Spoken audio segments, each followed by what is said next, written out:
This is A Labour of Love, a podcast about the world of work for civil society and trade union actors in Africa. And I am Trenton Elsley.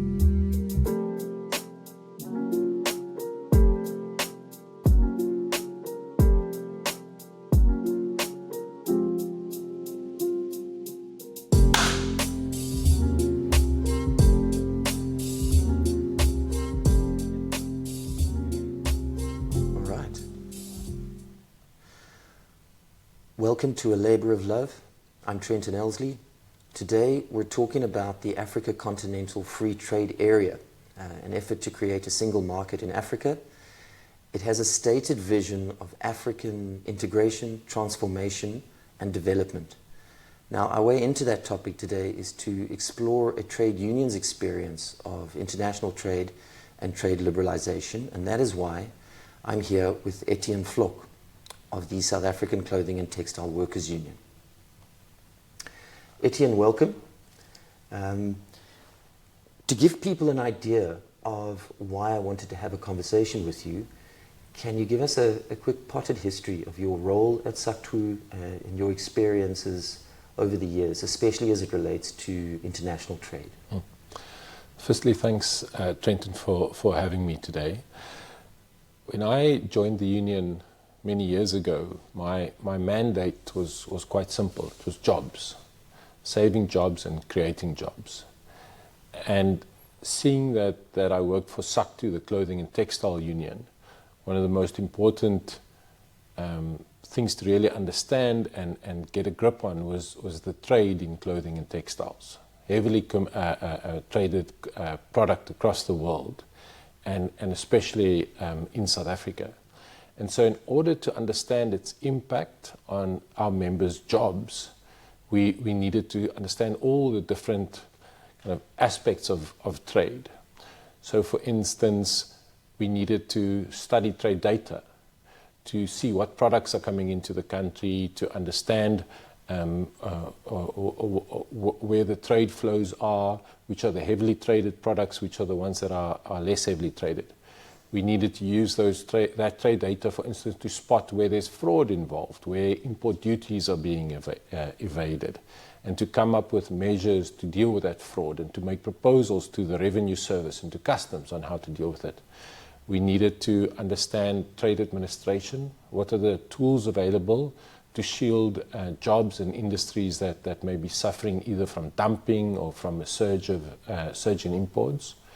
We needed to make submissions to Parliament, to the government, to different government institutions on trade measures that are needed or on trade policy.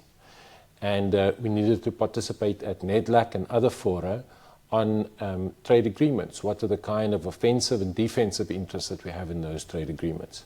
So I came in not knowing an enormous amount about trade, but take into account what my work was and what we were supposed to do was something I really needed to get into. And it's something that I've learned to love and learned to find extremely interesting and something that I find still challenging to this day. So yeah, I think it's a privilege to have a trade unionist in the room who, with almost, I guess, a quarter of a century of experience of trade matters, especially from a trade unionist perspective. So I'm curious, for the layperson who's outside this sector looking in, shall we explain the difference between clothing, textile and footwear, for instance, and then maybe stray into why the clothing sector, and I guess textile too, is quite special? What are its characteristics that make it very appealing to many countries, and why is it important for a particular country? Yeah. So it may be worthwhile starting footwear, which is the easiest one, which is covers shoes, and whether those are tackies, whether those are safety boots used in construction or mining, whether those are fancy shoes that you wear when you go out to some do, whether it's boots that you wear when it's cold or when it's snowing and so on. So that's quite an easy category, and it includes things like pluckies or flip-flops, for instance. The area where there's some confusion is often around clothing and textiles. If you, in the United States, they would refer to textiles as including all products all clothing products and textiles. But for us, it's a little bit different. Textiles for us is a few different areas. It may be the yarn that we spin from cotton or from wool, and that yarn is then ultimately used to knit fabric and weave fabric that makes garments. That fabric may also be used in industrial purposes, in terms of making a dam and using those geotextiles, industrial textiles to line it. It may be used in the construction of roads. Textiles may also be used to make what we refer to as home textiles, bed linen, towels, curtains, tablecloths, etc. So that's usually what we refer to as textiles. And then clothing is what we sometimes refer to as garments or apparel. And that's the things that we wear every day, whether it's a pants, a shirt, a jacket, underwear, socks, etc. That's usually what we refer to as clothing. So your question is, why is that important? Traditionally, if a country wanted to industrialize and develop its economy, it often moved into clothing, partly because there may already be an established culture or history of making garments, out of necessity for yourself, but also because it's not a very capital-intensive sector, so you don't need an enormous amount of money to set up a new clothing factory. Some sewing machines and a roof, is already a good start, and what that means as well, in a place like South Africa, a lot of clothing factories are in peri-urban areas, even in rural areas. So it means that in South Africa, in the Western Cape, for instance, towns like Atlantis or Caledon, which are smaller towns, have clothing industries. In the Eastern Cape, a place like Dimbaza or Zwelitsha has clothing and textile industries. In KwaZulu-Natal, industrial towns like Newcastle, Ladysmith, Isitebe have clothing and textile industries. And so this is important because it's a tool to grow jobs away from cities, whereas often with other factories and manufacturing sectors, those are set up in cities. But it's also an important tool because so many women work in it. In clothing, 4 out of every 5 workers are women. Has it always been like that? It has for many years, but it specifically started to change around the time of the wars, where there may have been more men in the clothing industry, but as they moved away during the war, often more women would be moved into those sectors. So those numbers especially grew then.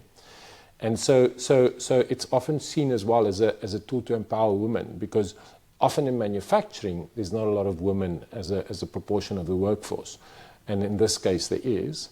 Why is that important? Because it means those are better salaries often than in the services sector, and often come with benefits as well, which allow women to look after their families and kids. Right. Now, as the circumstance would have it, you and I are sitting right now talking in the Salt River Woodstock area in Cape Town. As I understand it, one of the hotspots of clothing manufacture in the Western Cape historically. I suppose to some extent it still is, but vastly diminished, I think. And what I'm getting to is to ask you now, what did clothing manufacture look like pre-liberalization? And my understanding is liberalization proceeded from about the mid-90s, if not a little sooner. How would you describe the clothing manufacturing sector in particular and textile industry pre-trade liberalization in South Africa and South Africa's integration into international markets? So we largely made what we needed. So there wasn't a lot of imports coming into South Africa. We had factories across the country, but especially in the coastal provinces, so the Western Cape, the Eastern Cape, and KwaZulu-Natal, but then also to some extent in parts of the Free State and Gauteng. And whether it was blankets or bed linen or tents or knitted or woven fabrics or garments or shoes, we made what we required. And that was also because of apartheid and the sanctions against South Africa, so countries did not export products to us. but it was also because we had very, very high tariff walls, very high import taxes at the harbour. So it meant if you were looking to import that shirt you were wearing in the 1970s or 1980s, you may have paid a tax which was double the amount that the shirt cost you. And that was done by the apartheid government to try and build local industries, but also, as I say, due to political necessity with the sanctions that were in place. And so at that stage, the industry was much, much bigger than it is now. But it also was not very competitive because there wasn't a huge amount of competition that it was facing from imports. All right, so a mix of protectionism, protecting a national industry, and also the politics of the day. Sanctions against apartheid South Africa, as rightly there should have been, creates an environment where we develop the clothing manufacturing sector, as you point out, maybe not the most competitive, but quite developed, employing a lot of people. What are we talking about, as we go into the early 90s? How many folk employed in clothing and textile and the like? Do you have a sense? Probably in the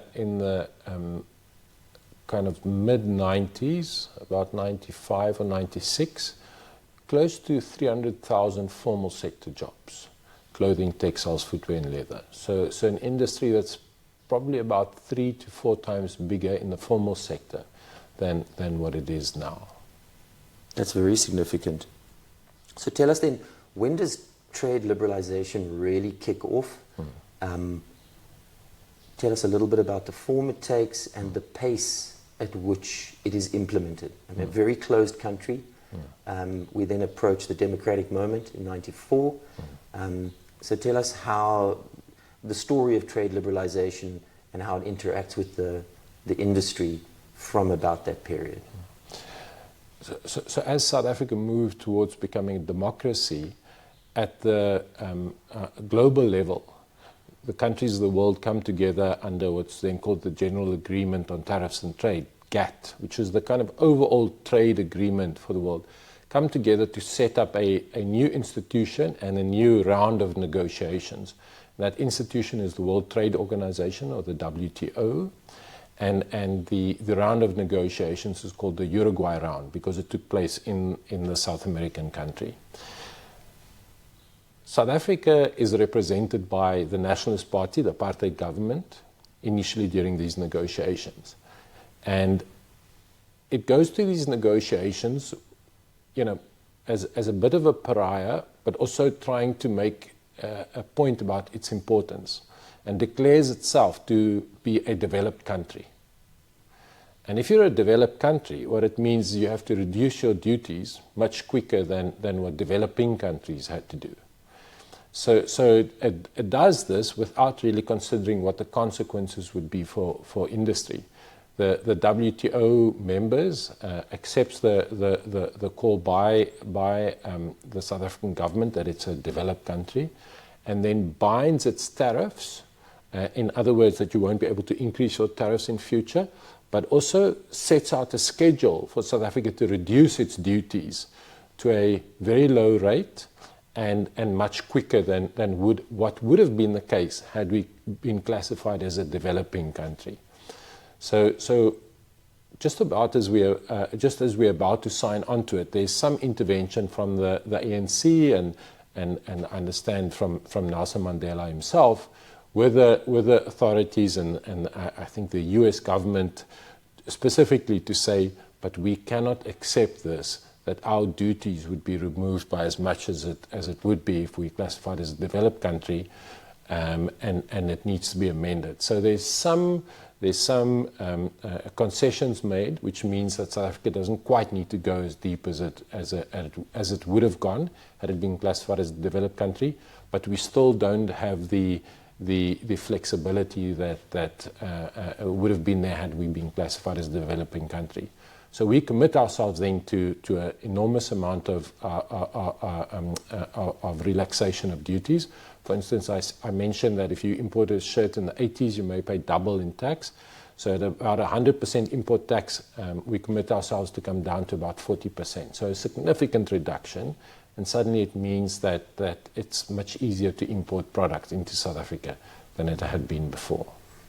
And give us a sense of what has happened. So we're talking about the South African history, integration into the world economy in the early 90s. What has happened to the global value chain for clothing in the run-up to that period? Have we seen massive changes leading up to the early 90s in the preceding couple of decades? So the major change is the growth of China. So up until the early 1990s, China as a player, but not nearly in the way that we've come to understand China now or a few years ago. So as South Africa starts relaxing its import duties and reducing its import duties, you suddenly have China growing more and more, and specifically, like many developing countries, moving into clothing and textile, seeing that as a major way to employ its citizens. And so we suddenly start seeing a much bigger flow of exports from China to South Africa. On the international front, quotas are put in place to stop the amount of goods that China can export to many developing countries. For instance, the US and Europe and the United Kingdom. And those specifically also to shield some of the industries that they have remaining there. That ultimately is abolished in the mid-2000s. But there was already a recognition then that the growth of its industry may have a negative impact.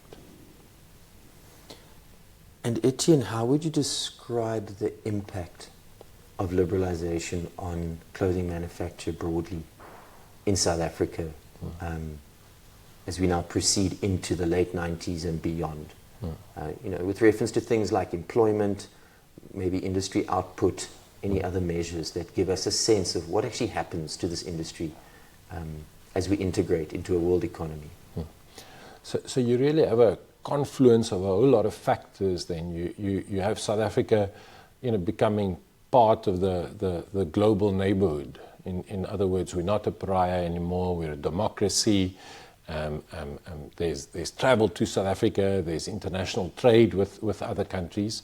You have the import taxes being reduced, so suddenly it's much cheaper to import than it had been before. You see China growing significantly, and it creates this scenario where it becomes much easier to import. Whereas perhaps in the late 80s or early 1990s, had you gone into a local retailer, just about everything would have been made in South Africa, and come the late 1990s, this changes drastically. Enormous amount of imports start flowing into South Africa, and so in the late 90s and early 2000s, we see the industry losing about 10 to 15,000 jobs per year. And these are across the board. It's in shoe manufacturers, it's clothing manufacturers, it's upstream textile mills. And at the same time, you see Chinese imports. For instance, in the early 2000s, there were a couple of years where Chinese imports doubled to South Africa every year. In other words, a lot of imports, and the next year double that much, and the next year double that much. So suddenly a surge of imports, a great deal of factories closing, a lot of our members losing their jobs, a lot of industrial towns that had previously depended on the clothing industry, and I mentioned Dimbaza earlier, which is a town in the Eastern Cape. It's a very good example. In the early 2000s, you had probably 4 or 5 big factories there that together employed 5,000 people. By the kind of mid-2000s, late 2000s, they had all disappeared. Because of the very cheap imports that were coming, especially from China, but also other countries. So devastation in terms of jobs, devastation in terms of industrial capacity and investment, but also in many towns that were heavily dependent. Another good example is Atlantis, which is just outside Cape Town. It's just very heavily dependent on the industry. It also lost an enormous amount of jobs in that initial surge of imports. So is that how you would explain to people the tension in free trade? So, from a consumer perspective, what you're describing is we enter into the time of, I think, ultra cheap clothing. We have a player like China and others, I guess, producing goods at prices, sort of price points that haven't really been seen before, I don't think. And the one story sticks in my mind of a South African retailer talking about how the price of a finished good, pair of jeans for instance, that's coming in from China at one point, was cheaper than he could land the denim in South Africa. So, so there how do you respond to people who say, oh, but it's good for the consumer? They have more choice, they have these cheap goods that they can buy. How do you explain what the trade-off really is there, though? It looks like a win for the consumer, but you had started describing what's happening in the background. So if you could just revisit that and sort of say, what looks like cheap goods for the consumer, and that seems like a good thing, but what's happening that is actually undermining what looks like a good thing? So ultimately the consumer needs money. So it doesn't matter how cheap that pair of jeans is landed, the consumer needs money to buy that pair of jeans. And the way that they will get money is they themselves having a job to do so. And for us then it's to say that it can't just be about prices, it can't just be about having very cheap products. If you don't have jobs and an economy that underlines all of that, or that gives all of that some kind of basis. The more people lose their jobs in clothing and textiles and other light manufacturing sectors, because clothing and textiles was not the only ones that were suffering because of the imports, the less consumers there would be to buy products. Now, there's a couple of other related points to that. For instance, I spoke about the fact that a lot of women are employed in the clothing industry. The more jobs you lose in clothing and textiles, the greater the impact on women, for instance. The more jobs you lose in clothing and textiles, the greater the impact on, for instance, certain industrial towns. So it's important to understand that it's not just purely about what is the situation look like in terms of prices that people are paying, but also our economy. The clothing industry is also interesting because it has many linkages into other sectors. So what that means is when somebody loses their job in clothing and textiles, you could say, but hang on, why don't they just go and work in a shop and sell clothes, the imported clothes? Or why don't they go and work in a warehouse and move the imported garments? A clothing job would support a job in plastics, for instance, where the coat hangers are made, or the plastics are made that's used to cover the garments in bags. The clothing job would support upstream textiles and possibly even some farming jobs if it's cotton or wool that was grown locally. The clothing job would support jobs in, for instance, the shops and the services around a specific factory. Whereas a retail job has much less linkages into the rest of the economy. So it's not just kind of weighing up, for instance, the clothing job or the factory job versus another job. Those jobs don't weigh equally.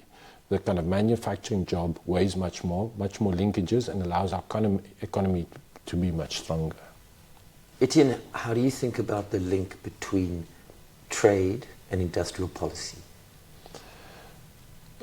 I want to answer that, but perhaps it's useful to give you an example of where there wasn't that link. I spoke about how in the 1990s our duties came down very quickly because of the commitments made at the WTO.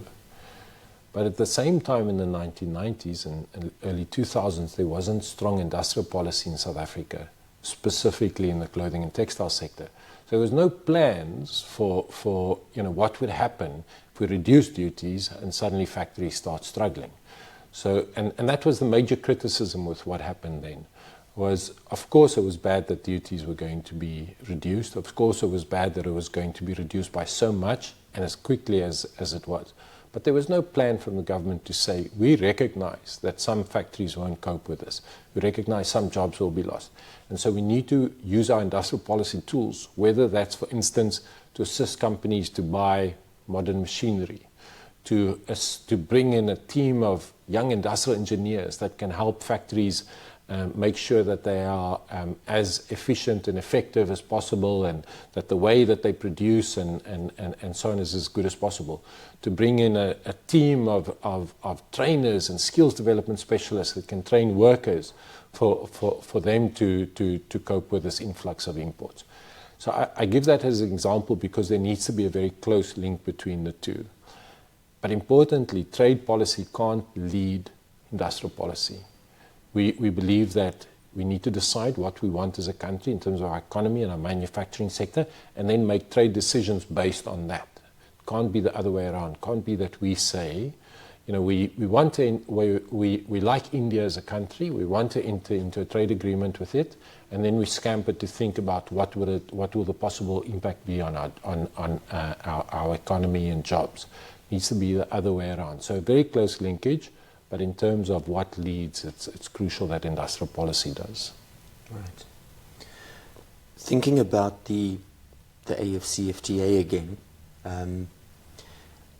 my sense is that a lot of countries want in on clothing manufacture for the reasons you've outlined quite well. But I think a lot of established countries, and I think South Africa is an established player in that sector, we're also terrified of losing jobs, politically, economically, socially. So I wanted to ask you, how do you think about the prospects for developing regional value chains in Africa and upgrading our place in global value chains? What do you think the prospects are? So many African countries are already in clothing and textiles, and many more see it as an opportunity for the reasons that we discussed. For many African countries, it's also their major offensive interest in the AfCFTA.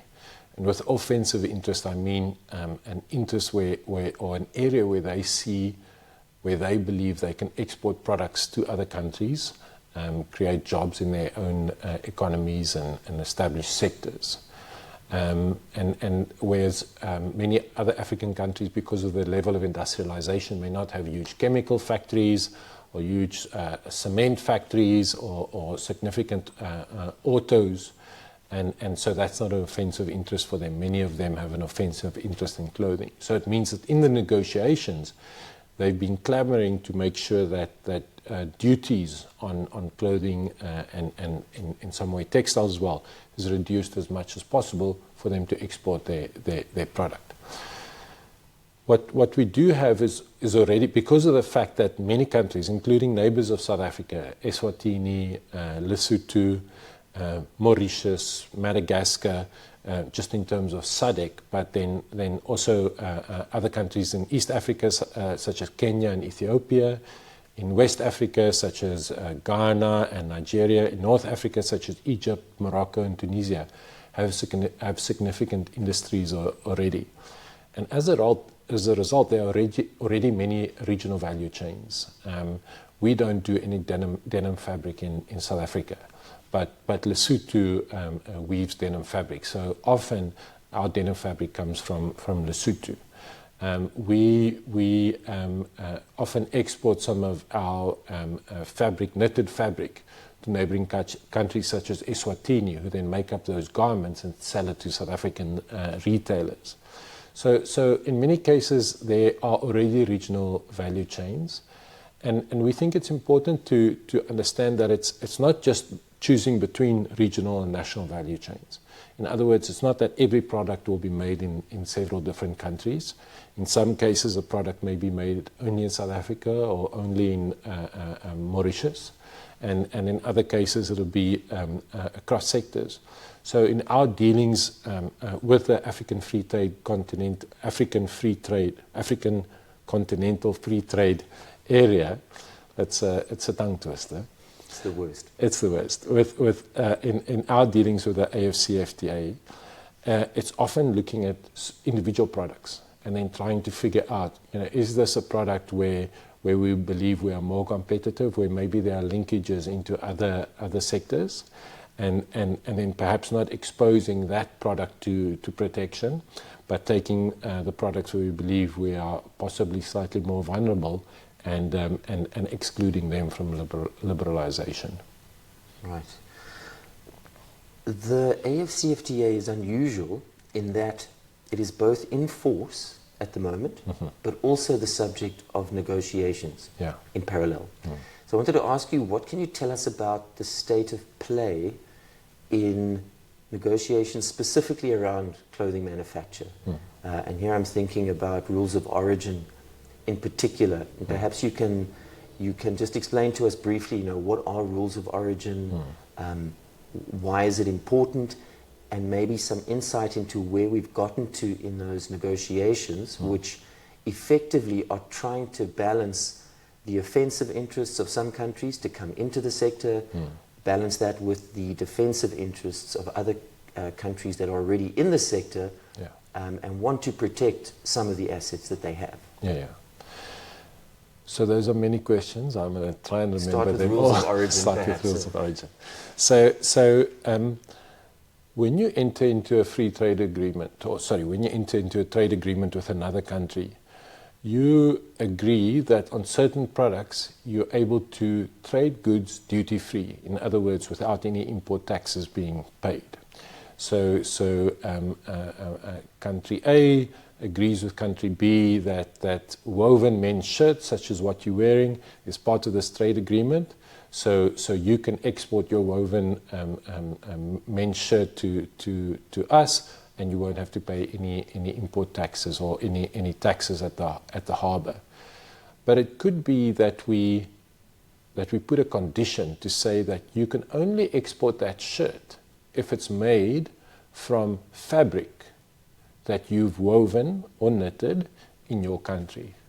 In other words, you can't send that shirt to us duty-free if you import the fabric from a different country outside our trade agreement. Maybe you import it from Pakistan, you make it in Kenya, and you send it to us, and we say, no, sorry, you can't use the preferences that exist. You still need to pay the import duty. The only way you can use the preferences is if you either you knit or weave that fabric yourself, or alternatively I knit and weave that, or another country within our trade agreement knits or weaves it. And that's done for a few reasons. The one is to ensure that there's benefit not only at the final stage of production, in other words at clothing, the makers of the shirt, but that there's also upstream benefit at the fabric knitters or weavers. That helps, of course, to create jobs in industry, but also helps to build value chains and deepens industrialization. In other words, it's not just a very shallow industrialization. It's also done to ensure that those within the trade area benefit more rather than those outside the trade area. In other words, that you're not just importing a fabric, spinning yarn somewhere else, weaving the fabric somewhere else, sending it here, and all we do is basically the construction of a garment. It's much like, say, in autos, where you're trying to say you can't just benefit from the trade agreement when you import all the different parts and you just screw them together. And then you say this car is made in South Africa, saying that at least the different components in that car also needs to be made in South Africa. And so that's rules of origin. It's a special kind of a rule that you put on a product to ensure that it's there's a deeper use, deeper value add in your country on a specific product, saying that if it abides by that rule of origin, then you can export it duty-free to us. All right. So what do we know about the state of negotiation? Because I know that clothing and auto, funny you should mention it, are two of the sectors where negotiations were a little sticky. Can you tell us where we've ended up in terms of agreement on the rules around clothing and tariffs? So the bad news is we've not ended up yet. It's still not concluded, even though the agreement itself has been in place or was concluded several years ago. And it's mainly on the two areas that you've mentioned. The one is on the rules of origin. There's a general agreement that for clothing there'll be a two-stage rule of origin. In other words, you need to weave the fabric or knit the fabric that you're using to make a garment to be able to use the preference or to be able to export duty-free. But there's some exceptions. So some countries are saying, that's fine in general, but for instance, in synthetic fabrics, we have a problem.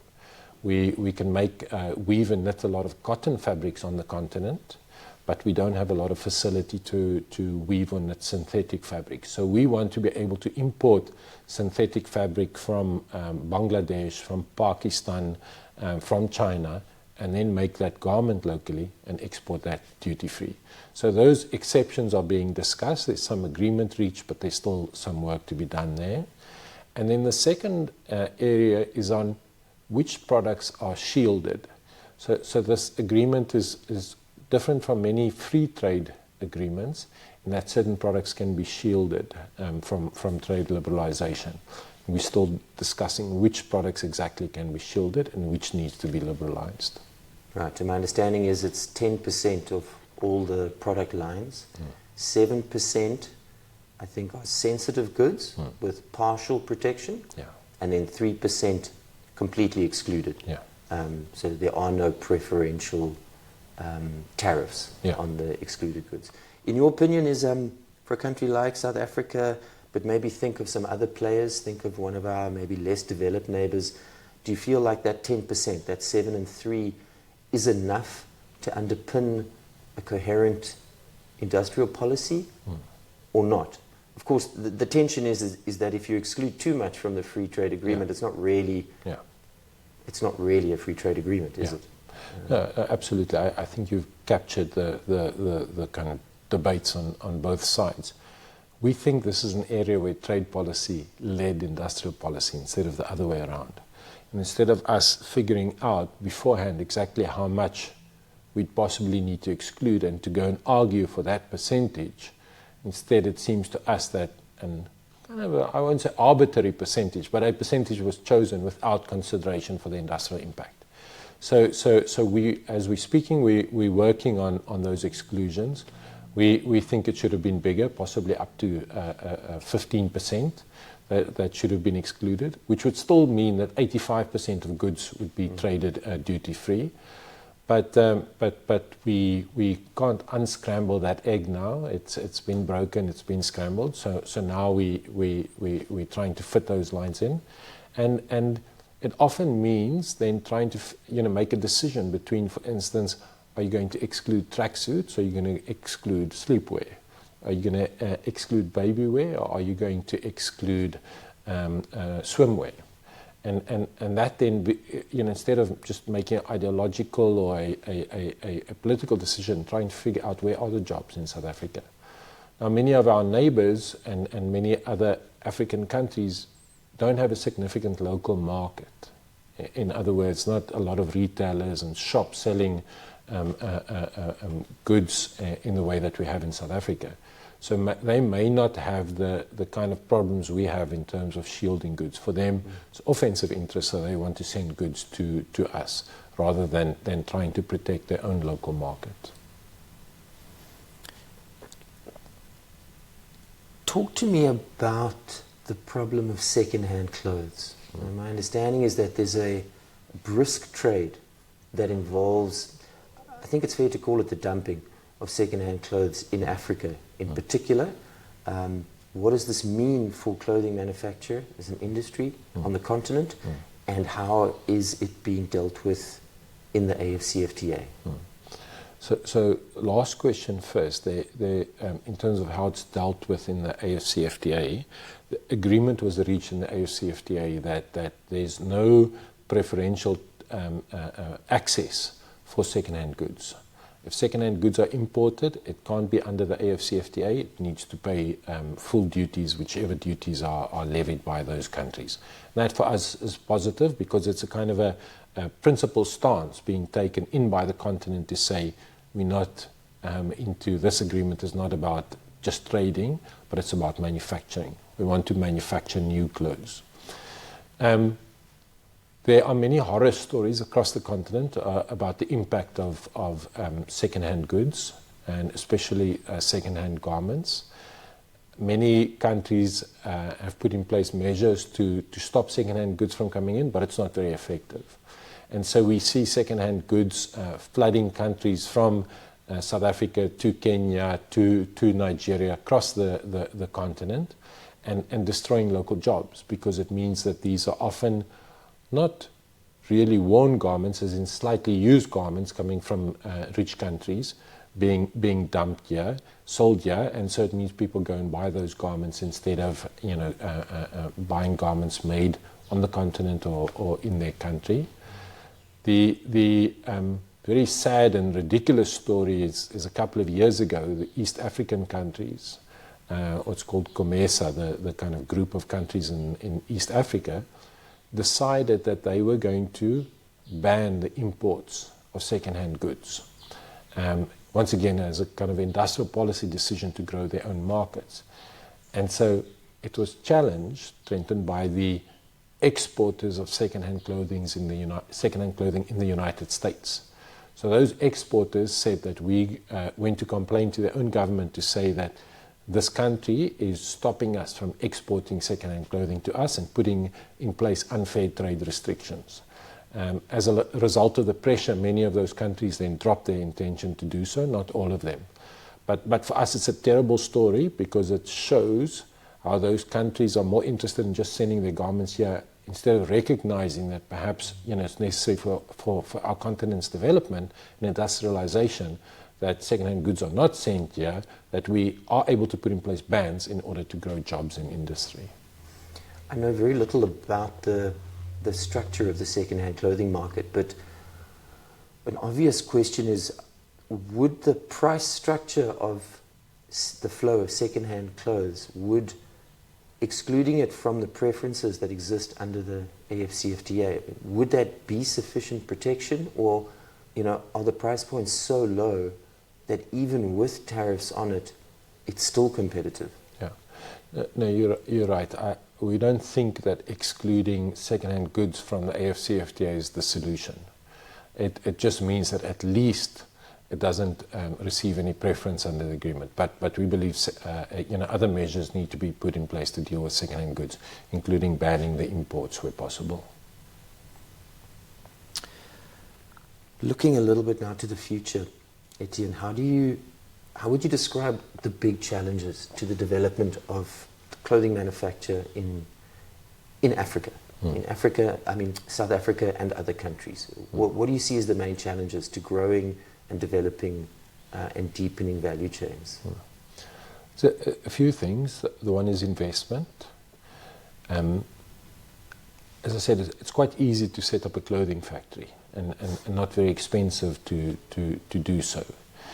But as soon as you want to deepen the investment, as soon as you want to deepen the industrialization, you need to set up weaving mills, knitting mills, spinners.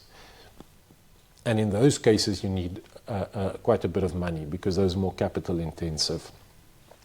Why is that necessary? Because the clothing industry is notoriously fleet of foot. It means that, say for instance, a country like Ethiopia decides that it wants to grow its clothing sector like it is currently, and it does so through support from the government. If that support suddenly stops, and Tanzania says that we're going to support our industry, because it's so easy to set up clothing factory, that clothing factory quickly moves over to Tanzania, and Ethiopia loses those jobs in the industrial capacity. But as soon as you kind of establish a deeper industrialization, one with upstream products being manufactured, etc., there's more benefit to staying in Ethiopia, because now the fabric manufacturers are there as well, the spinners are there, it's much easier to deal with them. And so for us, one of the things about the industry on the continent is to ensure that we establish the spinners and the weavers and the knitters locally as well. So we need investment, and that may well be, in some case, in South Africa, for instance, we have the Industrial Development Corporation, which is a development finance institution from the government that often helps where private investors are not ready, and we think something similar on the continent will help. The other major thing is we need to strengthen our ability to monitor and enforce rules at the ports of entry, at the harbors and the airports and so on. That's both to deal with second-hand clothing, but also to make sure that the rules of origin and other rules of the Continental Free Trade Area are stuck to, so that it's not just traders who are cheating the system, importing goods from other countries and then claiming it was made on the continent, using those. So for us, those are two very important measures. And then also the fact that African countries need to use this opportunity to develop industrial policy tools. So to say that it's not just that the right trade environment will create jobs, but we also need to think about, do we need to have significant upskilling of the population in order to make certain types of garments? Do we need to train supervisors to run good factories? Do we need to train owners, and especially owners of small businesses, to do their books to cost garments, for instance? Do we need to support companies with working capital loans? So we think it also needs that the governments to kind of commit to industrial policy. What is your level of confidence in the trade administration part of international trade? You talk about customs, actual receiving of goods at ports and going through customs and excise. Literally the administration of trade, now completely separate from the manufacture and the sourcing of goods. What is your level of confidence that Africa is in a position to administer trade in a way that is in line with the rules and honors the spirit of the agreement? We are worried about it. We are worried that we are making all kinds of special rules and designating certain products for exclusion and not others and so on. But we are worried about the ability of the governments and the customs services to deal with those at the harbour. And I say that based on our own experience of how difficult it is in South Africa, based on our own experience of how much customs fraud takes place at the harbours. So what that means often, Trenton, is through things like smuggling, transshipment, misdeclaration, that importers bring products in and try and avoid the import duties that they should pay. The product lands in the country without those duties having been, without those taxes having been paid. So we struggle with it in South Africa, and so we're worried about our ability to do it in the rest of the continent as well. We've voiced that with government. We know that there's been discussions at the kind of African Union level and the AfCFTA level about this, but we are concerned. What about online retail? I think a lot of us are exposed to it in one way or another. In most countries, there'll be some online retail presence. I think it's a significant, increasingly a channel for clothing. There's words like drop shipping that are a thing. Give us a take on how you understand how online retail, as opposed to old-fashioned brick and mortar shops, how online retail intersects with clothing manufacture and retail. What are the dangers? Are there any opportunities? If we think of the likes, for instance, in my personal experience, I've seen an outfit like Temu apparently must be spending a fortune on advertising. They're everywhere. And in the back of my mind, I'm always wondering, well, what is this? What am I doing to my country, my region, when I buy goods off this? Because my sense is that they're sourcing from very different value chains to what traditional retailers are. So I want to distinguish, when we talk about online retailers, I want to distinguish between, the online shop of established local retailers. So it may be that Foschini or Woolworths has a kind of an online presence, versus those at the kind of offshore online retailers, such as you mentioned Temu, but such as Shein as well. If you order, if you buy a garment that's imported at a local bricks and mortar retailer, it will have been part of a big container that was shipped to South Africa.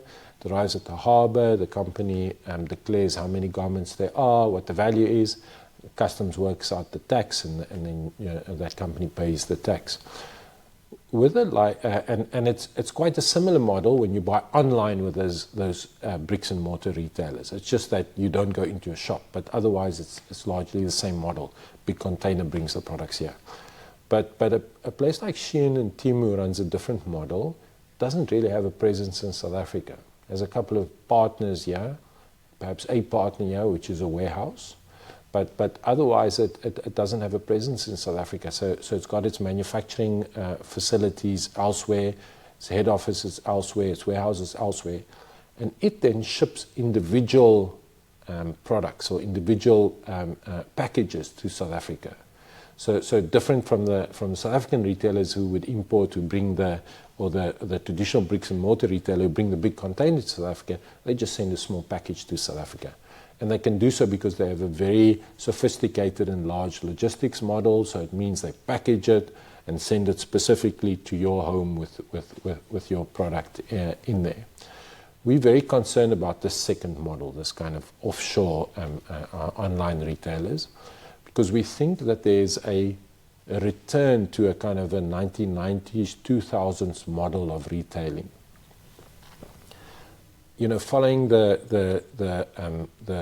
especially the disaster at Rana Plaza in Bangladesh about 10 or 11 years ago, where approximately 1,000 people were killed when a building collapsed. Following that, there was a move by many large international brands and retailers to kind of clean up their value chains. It's not fixed. But there's work being done. And then in addition, in the last decade, what we've seen is retailers and brands trying to be slightly, produce goods which have less of an impact on the planet. And we think that especially a place like Shein and Temu is going backwards. So the product that they are making, for instance, are not sustainable. The very cheap material, not made to last. You know, it's so cheap you can get it, wear it a couple of times, and it ends up in a dump. Probably can't be passed on to anybody else because of the cheapness and the lack of quality. And then also made in factories, Trenton, where often the conditions are very poor.